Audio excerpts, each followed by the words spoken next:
Now, another problem with Javad Hashmi's views, I mean, there's many problems, but another problem is one that I think Sheikh Shadi al-Misri did a very good job of pointing out, which is that it's not quite liberal enough, because Javad is objecting to this traditional view that it's only Islam that is correct and all the other religions are, for one reason or the other, invalid today.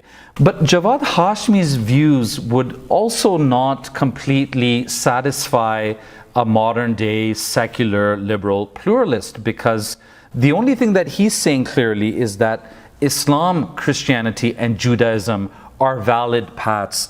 This still excludes all the other religions of the world, including all the other major religions, including all of the Eastern religions. They are still left out of the salvific fold. And this is a problem, or it should be a problem, for Javad Hashmi, because he's banking a lot on traditional Islam being intolerant. He's banking a lot on traditional interpretations of Islam being too conservative and too exclusivist and basically not liberal enough. But it's not clear how Javad Hashmi's interpretation is so much better. It still ends up excluding all of these Eastern religions. It still says that Hinduism, Buddhism, Baha'ism, Jainism, Wicca, Sikhism, these are still not valid paths to salvation. These are still not valid religions in the sense of leading to God's pleasure and leading to salvation.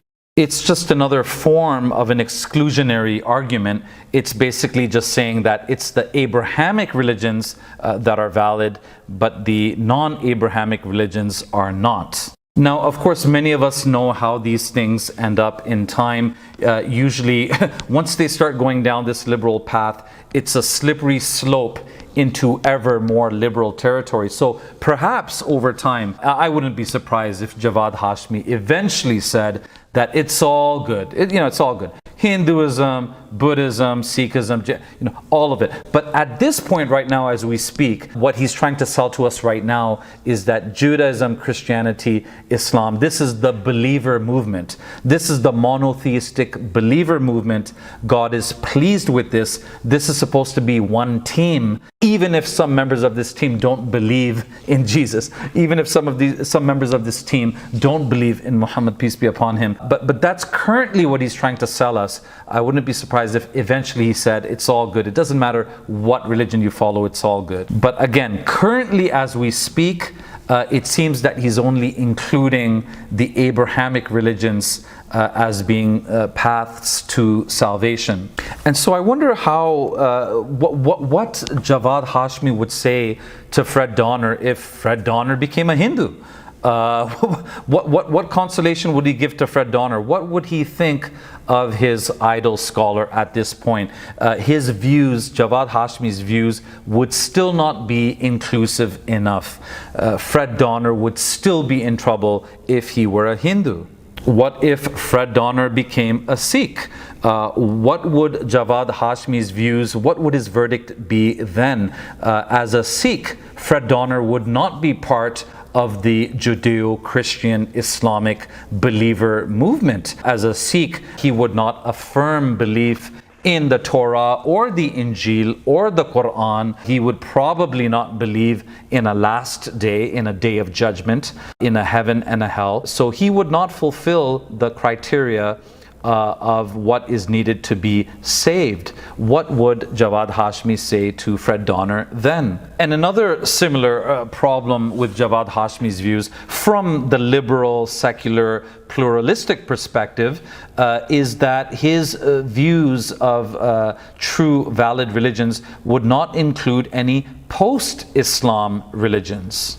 And this is pretty clear from looking at the comments section under one of Javad's videos. In response to one of the comments that is posted there, Javad Hashmi says, "Seal of the prophets does not need to be understood as final, as Ahmadis, for instance, argue." Even though he doesn't agree with this Ahmadi belief, he still references it. I guess that's the liberal, scholarly kind of thing to do, right? That's the non-Muslim academic thing to do. Just put everything on the table, even if it's a ridiculous idea. But anyhow, Javad says that he doesn't accept that Ahmadi interpretation of what seal of the prophets means. He says, my own view is that it does indeed imply just that, meaning that seal of the prophets does mean the final prophet. The Qur'an seems to imply an impending end of the world, rendering the question about future religions moot. In other words, this is a non-question, this is a non-starter. There can be no valid religion after Islam. So that means that Mormonism, Baha'ism, Sikhism, any kind of new age religion that they're coming up with in America or in Japan, that by definition, by default, is false. It's not a valid path. So the people following those religions can still point the finger at Javad Hashmi and say, you have a very exclusivist idea of religion. You have a very narrow idea of religion. Why aren't you more open-minded? So how open-minded do we have to be? How far is Javad Hashmi going to go? I'll go on record right now to predict. These people always fall down a slippery slope. Give it 5 years, several years, 10 years. Eventually he's going to arrive at the point that it's all good. It's all good. It doesn't matter what you follow.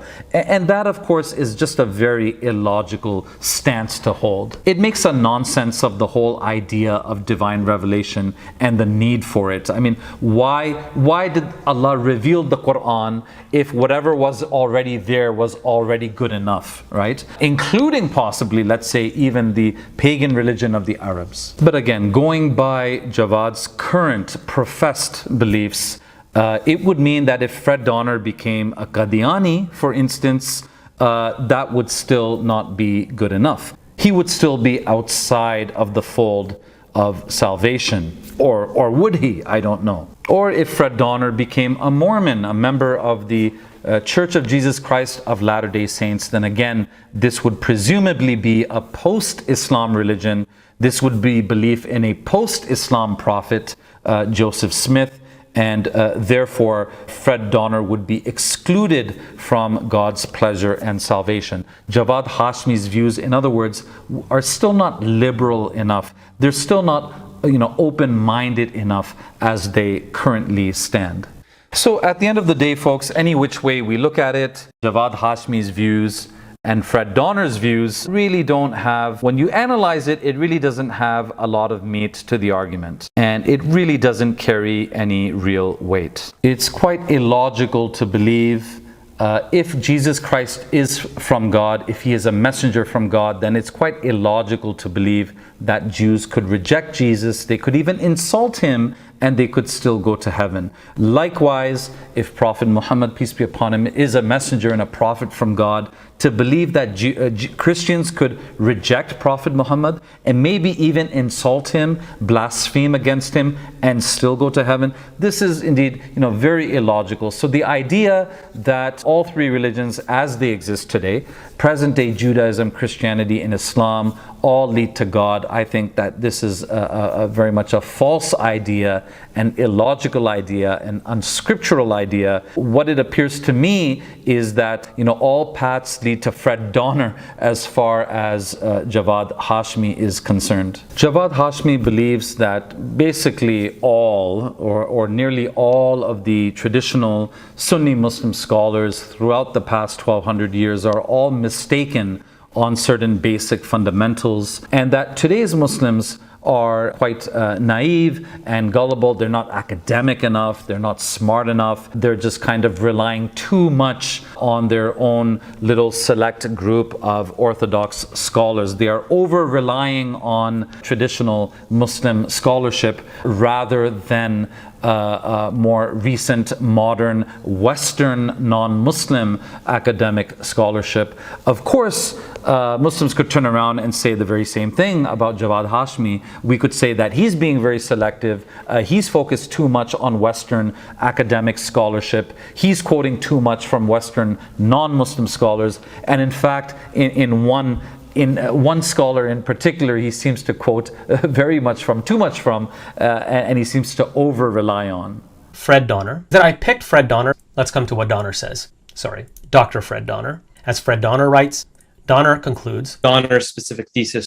Just as Donner saw Professor Fred Donner. This is an argument that Fred Donner raised. This was put forward by Fred Donner. Donner got it, as Donner said. Fred Donner I told Donner, Professor Fred Donner, who's a lovely human being, what Fred Donner calls Professor Donner's thesis. So, as one historian says, and this is Fred Donner as well, so as Fred Donner writes, it was actually Professor Fred Donner, and there's a really great article of like whatever a historian like Fred Donner would say. Fred Donner or Professor Donner's thesis. Donner's thesis, as I read Professor Donner, is inspired by Professor Donner, Dr. Donner's thesis. Professor Fred Donner, Donner's thesis a little bit. As Fred Donner says, I didn't cite Fred Donner as Professor Fred Donner writes. I cited Donner as Professor Fred Donner writes. The Fred Donner, Professor Donner, Professor Fred Donner, as Professor Fred Donner writes. Fred Donner, Professor Donner, Donner's thesis. Fred Donner, Professor Donner, Fred Donner, Fred Donner.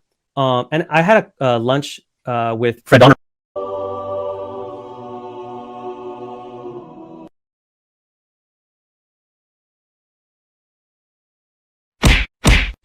Professor Donner, Professor Fred Donner, as Professor Fred Donner writes. Fred Donner, Professor Donner, Donner's thesis. Fred Donner, Professor Donner, Fred Donner, Professor Donner, Professor Fred Donner, as Professor Fred Donner writes. Fred Donner, Professor Donner, Donner's thesis. Fred Donner, Professor Donner, Fred Donner, Professor Donner, Professor Fred Donner, as Professor Fred Donner writes. Fred Donner, Professor Donner, Donner's thesis. Fred Donner, Professor Donner, Fred Donner, Professor Donner, Fred Donner, Professor Donner, Fred Donner, Professor Donner, Fred Donner,